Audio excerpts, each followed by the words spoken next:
महान जयंती अमृतसर त्रिवल्लाचार्य स्वामी ग्रंथराज कुरल काव्य में 37वीं परिच्छेद में कामना दमनम, कामना दमन, जितने विकल्प हैं संसार में भी इच्छा के ऊपर है। जितनी इच्छा बढ़ाओगे उतना कष्ट पाओगे, जितनी इच्छा दबाओगे उतना सुख से रहोगे। लगता है ऐसा है कि दूसरा व्यक्ति मुझे कष्ट दे रहा है, पर सत्य है यदि आप इच्छाओं को न बढ़ाते तो कोई तुमको कष्ट देने वाला नहीं था। जीव की स्वयं की इच्छाएं कष्ट देती हैं, और जिससे तुम इच्छा की पूर्ति करना चाह रहे हो उस सामने वाला असमर्थ है तुम्हारी इच्छा की पूर्ति करने के लिए, बस तुमको कष्ट प्रारंभ हो गया। अब तुम दोष दूसरे को दे रहे हो, पर सत्य है कि तुम्हारी कामना के ही कारण तुम दुखी हो। एकस्यापि पदार्थस्य कामना भी संतति ही प्रतिजातो यह तो जन्म निष्पत्ति फलशालितः। एकस्यापि पदार्थस्य कामना, कामना एक बीज है। कामना एक बीज है। मनोज भाई, एक बीज खेत में डाल दो, कितने दाने आएंगे? बस कामना एक बीज है, और उस एक बीज से करोड़ों दुखों की संतति का जन्म हो जाएगा। एक कामना की पूर्ति करोगे तो तुमको भविष्य में लाखों कामनाओं की पूर्ति की चिंता करना पड़ेगी, और एक कामना की पूर्ति ना करता जीव तो फिर नाना कामनाओं को प्राप्त न होता। एक कामने की कामना ने तुम्हारी कमर तोड़ दी संयम की। कामने की कामना न करता तो जगत में दुनिया के काम नहीं करना पड़ते। इसलिए कामना एक बीज है। निष्पत्ति फलशालिना, कामना बीज संतति। कामना एक बीज जो कि प्रत्येक आत्मा को क्या कर रहा है? सततम, हमेशा अनवरत प्रजंतु ये तो जन्मा, पृथ्वी जो जन्म देने वाली है, न चूकने वाली जन्म की फसल को। प्रजंतु ये तो जन्म निष्पत्ति फलशालिना, जिसका फल क्या? जन्म मृत्यु ही जिसका फल है, उसकी संतति को तोड़ने नहीं दे रहा है। कामना एक ऐसा बीज है जिसमें जन्म मरण की संतति उत्पन्न होती है और जिसका कभी क्षय नहीं हो पाता है। ऐसी कामना बीज से आत्मरक्षा करना चाहिए। जितने क्लेश को प्राप्त हो रहे हैं, भविष्य में होंगे, भूत में हो चुके हैं, ये सभी सुख की इच्छा से हुए। इच्छाओं का दमन कर लेते तो कष्टों का दमन स्वतः हो जाता। जो इच्छाओं का दमन नहीं कर पाते हैं उनके कष्टों का अभाव कभी नहीं हो पाएगा। अभी तुम सुख से बैठे ना यहाँ पर, कोई एक इच्छा व्यक्त कर लो मन में, कष्ट प्रारंभ। वो बालक आया बड़ोस से, बोले गुरुजी मुझे जानते हैं, ठीक है? बोले मुझे सबसे पहले आशीर्वाद मिलना चाहिए। और उस बीच में कोई दूसरा बालक खड़ा हो गया, उसके सिर पर हाथ पड़ गया। बोले ये कैसा, ये कैसा? दुख प्रारंभ हो गया। कोई पत्थर सिर पर गिरा नहीं, किसी ने धरण किया नहीं, कुछ हुआ नहीं, एक इच्छा करने वहां से कष्ट को प्राप्त हो गया। सम्मान पाते पाते कष्ट पाता सारस्वत आदमी, उसने सोच लिया था कि पहली माला तिलक मुझे लगना चाहिए, वो दूसरे को लग गया और वो पीछे खसक गया। बोले मुझे नहीं चाहिए सम्मान, बोले मेरा अपमान हो गया। यहाँ तक होता है भगवान का अभिषेक शांति धारा करने वाला भी गया था। अपन सोच रहे भगवान की पूजा के लिए, वो अपनी पूजा के लिए गया था। पहले लोटा उसको नहीं दिया कलश, वो तो भाग गया गुस्सा करके। एक व्यक्ति आहार देने आया, बोले पहला गिलास मैं ही दूंगा, और कोई दूसरे ने हाथ लगा दिया, उसने पटका गिलास और भग गया। मतलब ये अमुक सामग्री, कोई विशेष सामान तुम बादाम लेके आए, बोले ये तो हम दे के ही जाएंगे, बोले मैं ही दूंगा। मतलब ये तुम्हारी कामना बैठी हुई है कि मैं आगे आऊंगा। वो तुमको कष्ट दे रही है। एक व्यक्ति का लक्ष्य है कि कार होना चाहिए, किसी के हाथ से हो, और एक का लक्ष्य है कार हो या बिगड़े मुझे कोई प्रयोजन नहीं है, लेकिन हमारे हाथ से होना चाहिए। उसका नाम है हार्दिक। चाहे बिगड़े चाहे बने, हार्दिक मेरे हाथ से होना चाहिए। तो यहां कह रहे हैं निष्पत्ति, जितने कष्ट हैं वो किसके पीछे? कामना के पीछे। वो कामना की पूर्ति कामना से नहीं होगी, पुण्य से होगी। कामना कृतमिच्छं चेत तरहि मुक्तो विधीयताम शोधिकारी परम तत्र एने कामना जिताः। कामना कृतमिच्छति चेत, ये तुम्हें किसी बात की कामना की करनी है। आचार्य महाराज क्या करे, तुम्हें कामना नहीं रोक पा रहे हो, कामना के बिना तुम्हारा चित्त मनता ही नहीं है, आपके अंदर कामना उत्पन्न होती रहती है।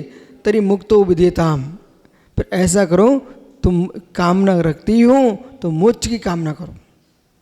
दुख खो कम्बक खो बोइलाओ सुखई गणम समाई मरणम जिनगुण संपत्ति हो मोक्ष। आचार्य भक्त कलंक स्वामी ने स्वरूप संबोधन में पहले कहा यक्ष मोक्ष पे ना कांच मोक्ष मत गच्छति। इसके उपरांत तुरंत दूसरा श्लोक क्या लिखा? सापी साथ निष्ठता।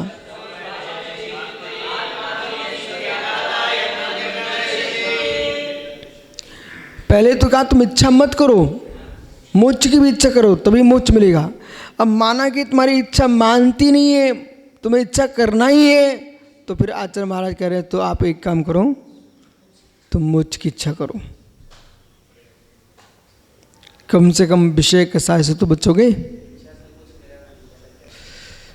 कामना तुम तेरी मुक्त विदिताम सो अधिकारी परम तत्र कामना जिता। तुम स्वर्ग भी यदि पुनर्जन्म के चक्र छुटकारा पाने की कामना करो, छुटकारा तभी मिलेगा जब तुम कामना को जीतने की इच्छा करोगे। मालूम 3 सूत्र दे दिए। कामना मत करो, करना ही तो मोक्ष की कामना करो, मोक्ष की कामना करो, परंतु ध्यान रखना कामना कर सकते हो पर मोक्ष तभी मिलेगा जब कामना का विच्छेद हो जाएगा। शुभ कामना भी तुमको मोक्ष नहीं दे पाएगी, परंपरा से हेतु बन सकती, लेकिन साक्षात मोक्ष तभी मिलेगा जब कामना का अभाव होगा। निर्दोषमी महावस्तु निष्कामित महितले स्वर्गे तुल्यो द्वितीयम को संग्रह। निर्दोषी महावस्तु निष्कामित महितले, महितले इस महितल पर निष्काम वृत्ति होकर जगत में दूसरी कोई संपत्ति नहीं है। ओ रवि, कामना से रहित निष्काम वृत्ति इस महितल पर 3 लोक में इससे उत्कृष्ट कोई वस्तु नहीं है। जो व्यक्ति मांगता है, इच्छा व्यक्त करता है, वहीं तुरंत ही छोटा हो जाता है। जो व्यक्ति कभी किसी से कुछ भी नहीं मांगता है, उस जगत में सर्वत्र सम्मान का प्राप्त होता है। मांगने वाले की इज्जत गिरती है। ओ बालक ऋषभ,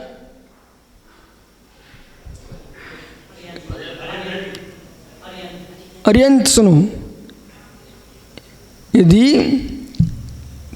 तुम्हारे पीछे दादा बैठे ना भैया, इनसे कहना वो जो गमछा ना तुम्हारी टॉवेल पसीना आ रहा दे देना। और जैसे उनने तुमको दी, अब दे तो दी, देखो अपना पसीना पहुँच लिया उनने, देखा अपना पसीना पहुँच लिया। अब वो बहुत ज्ञानी जीव है, बड़ौत का पक्का ज्ञानी कहलाया।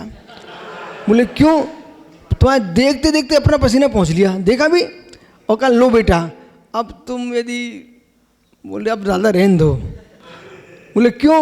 अब पूछा से हम पहुँचेंगे, हमारे और छप जाएगा। कामना करने से ही व्यक्ति की इज्जत छोटी हो जाती है।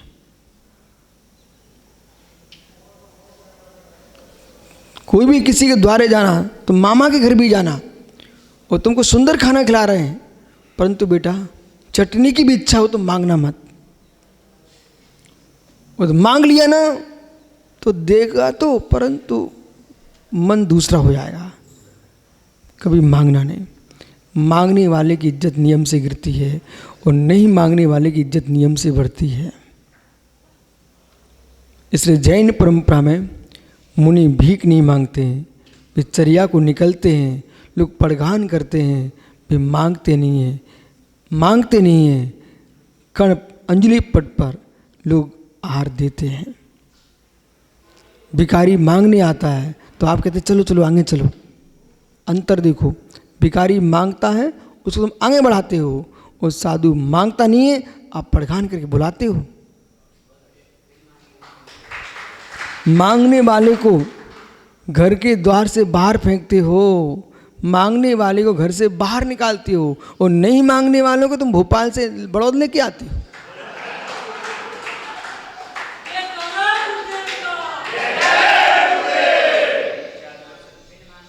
इसलिए तुम पुरानी बातें कर रहे हो दूसरे की।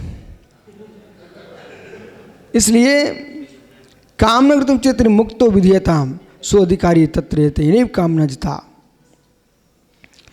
तुम्हें संसार में से मुक्ति पाना है तो अपनी इच्छाओं से मुक्ति पालो। कामना को जीत लोगे तो संसार में स्वयं विजयी हो जाओगे। निर्दोष तो निष्कामित महितल, उस महितल में निर्दोष कोई है जो कामना से शून्य है। स्वर्गोपी न तत्तुल्यो, सुनिए ध्यान से, स्वर्गोपी न तत्तुल्यो, जो निष्काम पुरुष है उसका सम्मान जो है वो स्वर्ग भी उसका कुछ कामकारी नहीं है। स्वर्ग से भी महान कोई है तो वह कामना जयी।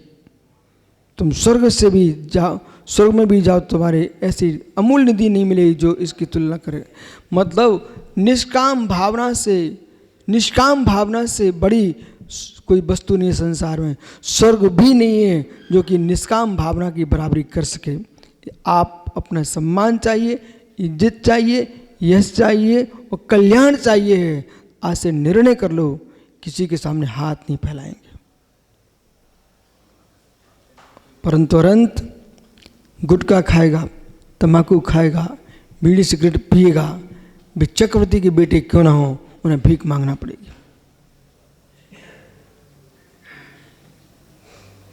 जो व्यक्ति, पुनः सुनो, जो व्यक्ति गुटखा खाने की आदत डाल चुका है, धूम्रपान की आदत डाल चुका है, मद की आदत डाल चुका है, वेश्यावृत्ति में जा चुका है, पर स्त्री पर लक्ष्य रख चुका है, ऐसा विष्णु पुरुष चक्रवर्ती का बेटा क्यों ना हो, एक ना एक दिन उसको भीख मांगना पड़ेगी 100%। इसलिए जीवन में भीख नहीं मांगना हो तो सप्त व्यसनों से दूर रहो। दे दो शब्द तलवार के घाव से बड़ा होता है। समर में, युद्ध भूमि में योद्धा तलवार खा करके उतना दुखी नहीं होता, वीर, लेकिन लज्जाशील कुलवंत पुरुष, उसको ऐसे दिन आ जाए, अरिहंत एक रोटी दे देना, ओहो, एक रोटी मांगने में वो पीड़ा होती है कि भूमि फट जाती, उसमें समा जाता कि आज मुझे एक रोटी मांगना पड़ रही है। समझ गया बेटा? त्याग कर दो आज से, गुटखा, तम्बाकू, सिगरेट, बीड़ी सबका त्याग कर दो आज, और फिर से कर दो, ठीक है? 9 बार नमोकार पढ़ लो। एक अरंत से बात नहीं करना, सभी से कह रहा हूँ। यदि अपने कुल की इज्जत रखना हो और किसी के द्वार पर भीख न मांगना हो, क्या सड़ी सी बस वही तम्बाकू देना, गुटखा देना जरा सा, ओहो। बल्कि महापुरुष वे हैं, मंदिर जाते समय दूसरी डिब्बी से चावल भी नहीं मांगते। कुछ ना मिले, घर से कुएं से पानी लेके भगवान चरणों में चढ़ा आना। घर में चावल ना हो, गेहूं के दाने चढ़ाया आना, ज्वार चढ़ाया आना, लेकिन दूसरे के घर के चावल डिब्बी के मांग करके चढ़ाना। अपन क्या भिखारी हैं जो दूसरे की सामग्री भगवान को चढ़ाएं। 24 घंटे अपने जेब में ऐसा द्रव्य रखो जहाँ जिनालय दिख जाए चढ़ा सको। इलायची रखो, बादाम रखो, चावल रखो, खाने के लिए नहीं, भगवान को चढ़ाने के लिए, ठीक है? लेकिन दूसरे की डिब्बी के चावल नहीं चढ़ाना अपन को। यदि तुमने दूसरी डिब्बी के चावल चढ़ाए हैं तो उसको उतना द्रव्य देना। बोले दूसरे की संपत्ति भगवान को नहीं चढ़ा सकते। जो प्रासुक हो, अशुद्ध ना हो, ग्राहीमान हो, ऐसा द्रव्य तुम प्रभु के चरणों में चढ़ा सकते हो। ठीक है। सौंप जो है ना तांबूल है, ठीक है, चढ़ाने में कोई दोष नहीं है, परंतु ऐसी स्थिति की कब की बात कर रहे हैं, जब कुछ भी तुम्हारी जेब में नहीं है तब की बात कर रहे हैं। नहीं तो उत्कृष्ट द्रव्य भी चढ़ाना चाहिए। तुम चावल चढ़ाओ, सौंप, इलायची चढ़ाओ, ठीक है, वो भी तांबूल है। ठीक है।